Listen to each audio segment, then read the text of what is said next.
جو عمل کیا گیا ہندو سینا کے 2 جوانوں کی طرف سے ایک ایسی آواز کو دبانے کے لیے، بلکہ موت کی نیند سلانے کے لیے جو عمل کیا گیا، وہ اس بات کی دلیل ہے کہ اس نے تسلیم کر لیا کہ ہماری شکست طے ہے۔ ان کی زبانیں بتا رہی ہیں کہ وہ شکست خوردہ ہیں، ان کی زبانیں بتا رہی ہیں کہ وہ احساس کمتری کے شکار ہیں، اور جنہوں نے سلی ڈیل اور بلی ایپ کی باتیں کی، انہوں نے ثابت کر دیا ہے کہ وہ نالی کے کیچوے ہیں، کیڑے مکوڑے ہیں،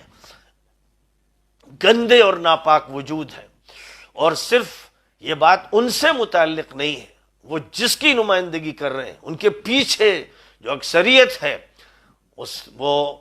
احساس کمتری میں مبتلا ہے۔ اسے معلوم ہے کہ اب اس کا اختتام ہے، اسے معلوم ہے کہ مستقبل اس کا نہیں ہے،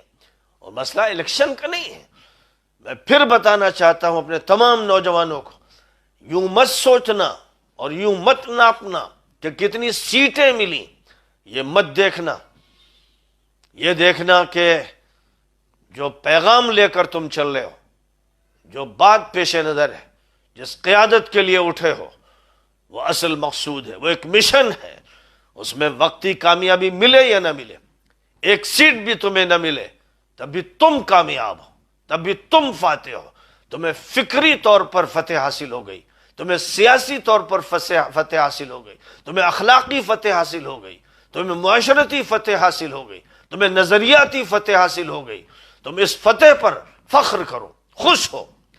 اور بھرپور محنت کرو، گھر گھر دستک دو، اپنی بات پہنچاؤ۔ چند دن رہ گئے ہیں، یہ الیکشن بھی ایک آزمائش ہے، لیکن یاد رکھو کہ اس الیکشن میں مسلمانوں کی اکثریت کو روایتی قسم کے مشائخ نے، روایتی مولاناؤں نے، روایتی سیاستدانوں نے اور بکاؤ سیاستدانوں نے اس اکثریت کو بگاڑ دیا ہے،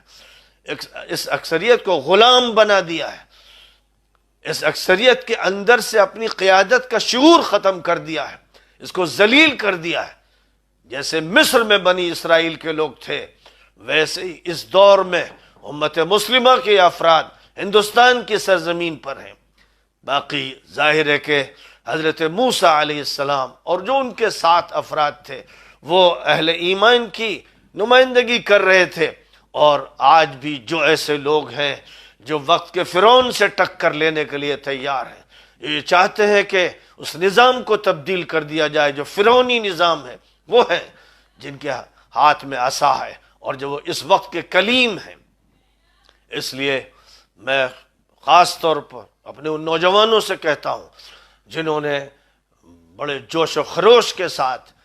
جلسوں میں حصہ لیا ہے اور سیاسی مہم میں حصہ لیا ہے، ڈور ٹو ڈور وہ پہنچ رہے ہیں، ان سے کہوں گا کہ یہ طے کر لو، قسم کھا لو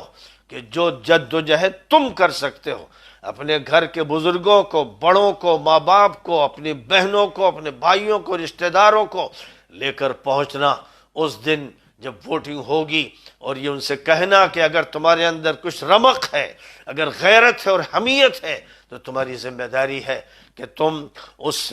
مرد مومن کے لیے اپنے ووٹ کو ڈالو جو تمہارے دین کی بھی اور ثقافت کی بھی اور مذہب کی بھی بات کر رہا ہے، اور ساتھ ساتھ جو مظلوموں کی بات کر رہا ہے، اور ان سب کے مسائل کو لے کر آگے بڑھ رہا ہے کہ ایک صاف ستھری اور صالح قیادت وجود میں آئے۔ اس لیے محنت کرو، رات و دن محنت کرو، جو جد و جہد کر سکتے ہو کرو، لیکن اگر کامیابی تمہارے امیدوار کو کسی علاقے میں نہ ملے تو ہرگز مایوس مت ہونا، ہرگز یہ مت سمجھنا کہ کامیابی کا پیمانہ یہ ہے، بلکہ تمہاری کامیابی ہو چکی ہے، تمہیں فتح مندی نصیب ہو چکی ہے، تم فاتح ہو، اور تم نے الحمدللہ اپنی فتح کے جھنڈے لہرا دیے ہیں۔ اسد الدین اویسی نے جس وقت پارلیمنٹ میں خطاب کیا اور یہ کہا کہ مجھے وہ سیکیورٹی نہیں چاہیے جو سیکیورٹی ہر شہری کو نہیں ملتی ہے، میں ایک عام شہری کی طرح رہنا چاہتا ہوں، میں بندشوں میں بند کر رہنا نہیں چاہتا، مجھے آزادی چاہیے، زبان کی آزادی، ضمیر کی آزادی، جسم کی آزادی، دماغ کی آزادی چاہیے، تو ظاہر ہے کہ اس میں کوئی شک نہیں ہے کہ ایک غیور اور خوددار انسان کی یہ بات ہے۔ اس نے اس زیڈ پلس سیکورٹی کو رد کر دیا کہ مجھے وہ سیکورٹی نہیں چاہیے، سیکورٹی تو اصلاً اللہ کی ہے۔ اور اس دنیا میں جو انتظامات ہوتے ہیں الحمدللہ وہ انتظامات بھی ہیں، وہ سارے فداکار اور جانثار ساتھ ہیں جو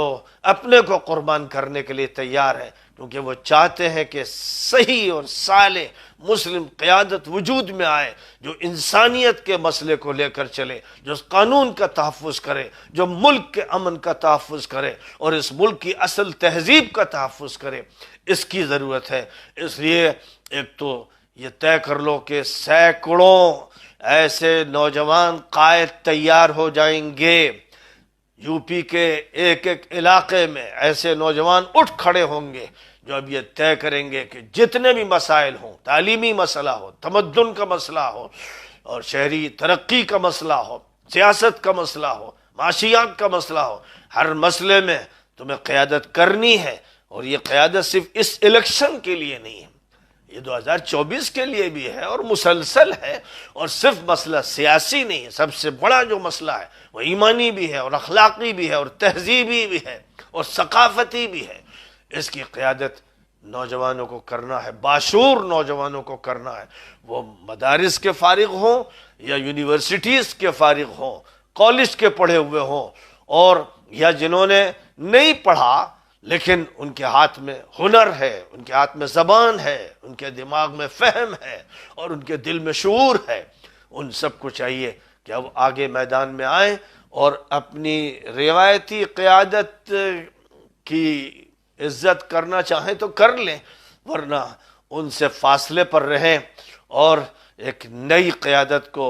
سامنے لانے کا ایک ایسا فیصلہ کر لیں جو قسمیہ فیصلہ ہو، جس سے وہ کبھی پیچھے نہ ہٹیں اور صبح و شام اسی فکر میں رہیں۔ اس میں ظاہر ہے کہ بنیادی طور پر جو انہیں آگے چل کر کام کرنا ہے وہ تعلیمی کام ہے، وہ رفاہی کام ہے، وہ انسانوں کی مدد کا کام ہے، وہ معاشرتی اصلاح کا کام ہے، وہ رسومات کے ازالے کا کام ہے، وہ ہر غلط بات کو معاشرے سے دور کرنے کا کام ہے، ہر صالح بات کے فروغ کا کام ہے اور آپس کے اتحاد کا کام ہے، اور ایک ایسا اتحاد جو تمام مظلوموں کا ہو، ظالموں کے مقابلے میں ایک ایسے اتحاد کو مضبوطی کے ساتھ قائم کرنا ہے اور آگے بڑھتے چلے جانا ہے۔ لہذا اویسی صاحب کو میں خوشخبری دیتا ہوں کہ فتح مندیاں آپ کے لیے شروع ہو گئی ہیں، اور سورۃ الفتح کی آیت کریمہ کا میں نے ٹکڑا پڑھا ہے۔ ظاہر ہے کہ اس کا ایک پس منظر ہے تفسیری، لیکن اس وقت کے تناظر میں، یو پی کے الیکشن کے پس منظر میں، میں یہ کہنا چاہتا ہوں کہ آپ کو اللہ تعالی فتح عطا فرمائے گا،